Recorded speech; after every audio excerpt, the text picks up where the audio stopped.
దాన్ని వేసాక తర్వాత ఇస్తారు. ఇవి ఉత్సాహంగా ఉన్నారు, ముందు ఆవిడకి ఇస్తే పోయిన తర్వాత నాకు మీరు బ్యాటింగ్. Okay okay. దీని మీద ఈ లిక్కర్ మీద అంటే ఆనరబుల్ స్పీకర్ గారు అవగాహన ఉన్న వాళ్ళకి అంటే నేను దీని మీద చాలాసార్లు కేంద్ర ప్రభుత్వానికి కూడా లేఖలు రాసినందువల్ల ఈ డిజిటల్ ట్రాన్సాక్షన్ చేయకుండా మొత్తం ఓన్లీ క్యాష్ అని చెప్పి చివరిలో 15 రోజుల ముందు ఎలక్షన్లు అనగా డిజిటల్ పేమెంట్లు పెడతాం. సో దానికి ముందు చాలా ఒక పక్క ప్రధానమంత్రి గారు డిజిటల్ పేమెంట్, డిజిటల్ ఇండియా అని అంటూ ఉంటే పెద్దలు నారా చంద్రబాబు నాయుడు గారు కూడా డిజిటల్ ఎకానమీకి ముందు నుంచి ఆయన మాట్లాడుతూ ఉంటే ఇక్కడ 98,000 కోట్ల ట్రాన్సాక్షను కేవలం క్యాష్గా నడిపించడం అనేది చాలా పెద్ద కుంభకోణం అని చెప్పి మనం తప్పకుండా చెప్పుకోవాలి.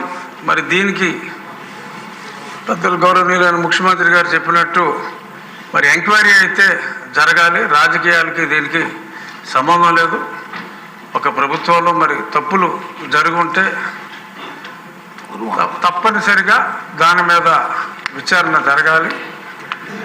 ఈ నాన్ డ్యూటీ పెయిడ్ లిక్కర్ అనేది కూడా ప్యారలల్గా ఒక అంచనా ప్రకారం అయితే కనీసం ఇక్కడ జరిగిన సేల్లో ఒక 30% నాన్ డ్యూటీ పెయిడ్ లిక్కర్ వచ్చి సేల్ జరిగిందని చెప్పి చాలామంది అంచనా. ఆ ట్రేడ్లో అంతకుముందు ఉన్నవాళ్ళు చెప్పే అంచనా ప్రకారం ఒకసారి క్యాష్ వచ్చిన తర్వాత డ్యూటీ పెయిడ్ సపరేట్గా, నాన్ డ్యూటీ పెయిడ్ సపరేట్గా విభజించి రైల్వే ట్రాన్స్పోర్ట్ ఆఫీసర్ గారు విభజించేవారని చెప్పి చెప్పుకోవటం విన్నాం. అది ఎంతవరకు నిజం అనేది కూడా మరి చూడాలి. అలాగే గతంలో కొన్ని శాంపుల్స్ని నేను కూడా పరీక్ష చేస్తే చాలా ఇంప్యూరిటీసు, ఇప్పుడు 54% కిడ్నీ డిసీజెస్, 53% లివర్లు కొట్టేసినాయి. అంటే చాలామందికి అందులో ఉన్న అంటే మినిమం 4 days స్టోరేజ్ అనేది ఉండాలి. అది లేకుండా ఎప్పటికప్పుడు ఏ పూట ఆ పూట వచ్చినట్టు ప్యాక్ చేసి రకరకాల బ్రాండ్లతో పంపించేయటం, దానివల్ల ఎంతోమంది ఆరోగ్యాలు చెడిపోయాయి అన్నది కూడా అది నిజం. మరి ఇంతమంది ఒక డబ్బే కాదు, మరి ఇంతమంది ఆరోగ్యానికి నిజంగా ఆ లిక్కరే ఇంతమంది మృత్యువుకి కారణమైతే, ఇంతమంది మహిళల మీద దాడికి కారణమైతే దాని మీద కూడా తప్పనిసరిగా చర్యలు తీసుకోవాల్సిన అవసరం కూడా ఎంతైనా ఉంది. ఒక ప్రొఫెసర్ లాగా పెద్దలు చంద్రబాబు నాయుడు గారు చెప్పిన విధానం చూస్తే ప్రతి వ్యక్తికి కూడా, ఆంధ్ర రాష్ట్రంలో ఉన్న ప్రతి వ్యక్తికి కూడా వారు ఎంత ఆరోగ్యం కోల్పోయారు, రాష్ట్ర ప్రభుత్వం ఎంత ధనం కోల్పోయింది అనేది చాలా చక్కగా విశదీకరించారు. ఏమో విష్ణుకుమార్ రాజు గారు అడిగినట్టు ఈ ఎక్స్ప్లెనేషన్ తర్వాత చైతన్యం వస్తుందేమో చూద్దామని ఆశిద్దాం.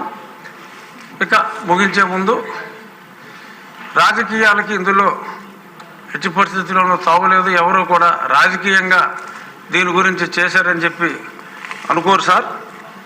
మీరు ఎటువంటి అనుమానాలు లేకుండా తప్పు చేసిన వాళ్ళని శిక్షించే దిశగా తమరు ముందుకెళ్లాలని చెప్పి మనస్ఫూర్తిగా కోరుకుంటూ ఈ అవకాశం ఇచ్చినందుకు స్పీకర్ గారికి ధన్యవాదాలు తెలియజేసుకుంటాం.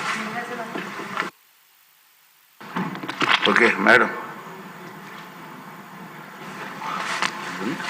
ధన్యవాదాలు అధ్యక్ష. నా ఎక్స్పీరియన్స్ చెప్తాను ఎలక్షన్ క్యాంపెయినింగ్లో. అధ్యక్ష, మేము ఎలక్షన్ క్యాంపెయినింగ్ చేస్తుంటే చాలామంది మగవాళ్ళు దాదాపు 11-12 గంటలకే వింతగా ప్రవర్తిస్తూ క్యాంపెయినింగ్లో అడ్డం వచ్చేవాళ్ళు. మేమందరం తమాషాగా అనుకునే వాళ్ళం, జే ట్యాక్స్ కట్టారు, ఇప్పుడే జే ట్యాక్స్ కట్టొచ్చేసాడని చెప్పేసి. ఈ క్రమంలో క్యాంపెయినింగ్లో వెళ్తుంటే ఒక మహిళను కలవడం జరిగింది. అమ్మ, తెలుగుదేశం పార్టీకి ఓటేయండి అని చెప్పేసి మేము వాళ్ళకి విజ్ఞప్తి చేసుకుంటే, తెలుగుదేశం పార్టీకి కాకపోతే దేనికి వేస్తానమ్మా అని చెప్పింది.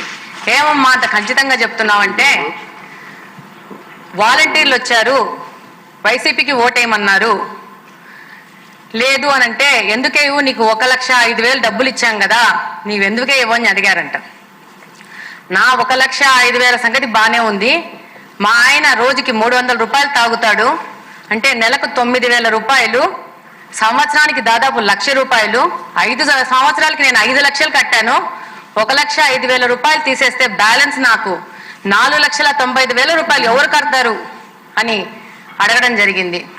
అధ్యక్ష, ఇంకొక విషయం ఏంటంటే, ఇందాకనే ముఖ్యమంత్రి గారు చెప్పినట్టు రీహాబిటేషన్ సెంటర్స్ గురించి దాదాపు మాకు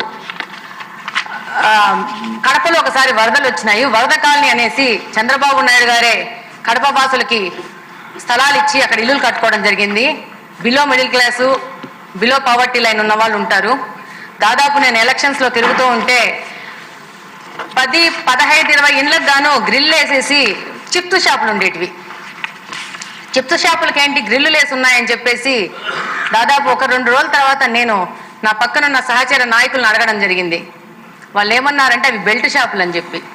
అప్పుడు నేను అడిగాను, బెల్ట్ షాపులు అంటే ఏంటంటే, ఒక టైం అయిపోయినాక ఈ లిక్కర్ అవైలబిలిటీ ఉండదు, పోలీసు వాళ్ళు రైడ్ చేస్తారు కాబట్టి ఈ చిప్స్ షాపులు కింద ఈ యొక్క లిక్కర్ని సప్లై చేస్తున్నారు అని చెప్పి. అదే క్రమంలో ముందుకెళ్తుంటే ఒక మహిళ చెప్పింది, అమ్మ మాకు ఏమీ వద్దు, ఈ లిక్కర్ షాపును బెల్ట్ షాపులను బంద్ చేయండి అంటే. ఏమ్మా అంటే, నా భర్త అడిక్ట్ అయిపోయాడు, ఇప్పటికి 3 సార్లు అడిక్షన్ సెంటర్లో చేర్పించడం జరిగింది, కానీ ఇప్పుడు నేను రిమ్స్కి వెళ్తుంటే నా భర్తను చేర్పించుకోవట్లేదంటే. ఏమంటే, బాగా దారిద్ర్య రేఖను దిగున ఉన్న వాళ్ళు, వాళ్ళకి పిల్లల్ని చూసుకోవడానికి ఇంట్లో ఎవరు ఉండరు కాబట్టి వాళ్ళని భర్తతో పాటు మా పిల్లల్ని కూడా తీసుకెళ్లి హాస్పిటల్లో ఉండడంతో హాస్పిటల్ వాళ్ళు ఆ పేషెంట్ని అడ్మిట్ చేసుకోవడానికి రిఫ్యూజ్ చేస్తున్నారు. ఎందుకంటే పిల్లలు కుటుంబం మొత్తం పోయి హాస్పిటల్లో ఉండాల్సిన పరిస్థితి వస్తూ ఉందని చెప్పేసి. ఇది కడప నియోజకవర్గంలో దాదాపు శివారు ప్రాంతాలలో ఉన్న కాలనీల పరిస్థితి. తప్పకుండా ముఖ్యమంత్రి గారి దృష్టికి కూడా తీసుకెళ్తున్నాను. ఈ యొక్క సిచ్యువేషన్కి ఈ యొక్క శివారు ప్రాంతాలలో యొక్క ఈ లిక్కర్ కానీ గాంజా, యంగ్స్టర్స్ ఎక్కువ గాంజా ఇప్పుడు 5-6 గంటలకి పాడుబడిన ప్లేసెస్లో, అంటే కాలేజ్కి మాకు ఆర్ట్స్ కాలేజ్ అని ఉంటుంది, దాని పక్కన అన్యూజ్డ్ బిల్డింగ్స్ ఉంటాయి, 6 గంటలకే మొదలు పెడుతున్నారు. నిన్ననే ఒక వారం రోజుల క్రితం కలెక్టర్ గారిని కూడా కలిసి ఈ విషయం చెప్పడం జరిగింది. మహిళలు మా ముందుకు వచ్చి చెప్తున్నారు, ఈ పాదవన్న బంగ్లాలో గాంజా సేకరించి వాళ్ళు రాత్రిపూట వచ్చి, మాకు కడపలో ముఖ్యంగా మీకు అందరికీ తెలిసి ఉంటుంది, ఎక్కువ కువైట్ సౌదీకి వెళ్తూ ఉంటారు. కొంచెం మైనారిటీ పాపులేషన్ ఎక్కువ ఉండడం వల్ల భార్యలను పిల్లల్ని వదిలేసేసి కువైట్కు సౌదీకి వెళ్తుంటారు. వీళ్ళు మహిళలు పిల్లల్ని పెట్టుకొని చదివించుకుంటూ ఒంటరిగా ఉంటారు. 2017వ సంవత్సరంలో సపరేషన్ అయిపోయాక మాకు నిఘా వ్యవస్థ లేకుండా పోయింది కడపలో. అప్పుడు మా హస్బెండ్ శ్రీనివాసరెడ్డి గారు తన సొంత నిధులు వినియోగించి సీసీ కెమెరాలు పెట్టడం జరిగింది. అప్పుడు పరిస్థితి అది, మనం తెలుగుదేశం గవర్నమెంటే ఉన్నింది అప్పుడు. కానీ ఈ రోజు పరిస్థితి ఏంటంటే, కడపలో ప్రతి ఒక్క ఇండివిజువల్ హౌస్ కూడా కెమెరాలు పెట్టుకుంటున్నారు, 4, 5. ఎందుకు అంటే గాంజా సేకరించి ఈ యొక్క మత్తు పదార్థాలకు బానిసలైన వాళ్ళు వచ్చి ఇళ్లలో అటాక్ చేస్తున్నారు. ఈ బైకులలో వచ్చే పెట్రోల్ని తీసుకొని గుడ్డకు నానబెట్టేసి అది స్మెల్ చూసుకుంటారంట. అంతే బైకులు చోరీ చేస్తున్నారు. ఆడవాళ్ళు ఉంటే వాళ్ళ డోర్లు కొట్టేసేసి వాళ్ళని అటాక్ చేయడం. ఒకవేళ పోలీసులకు కంప్లైంట్ చేస్తే, పోలీసులు ఒకవేళ వాళ్ళని అరెస్ట్ చేస్తే ఆ నెక్స్ట్ డే నుంచి దాడులు అధికమవుతాయి.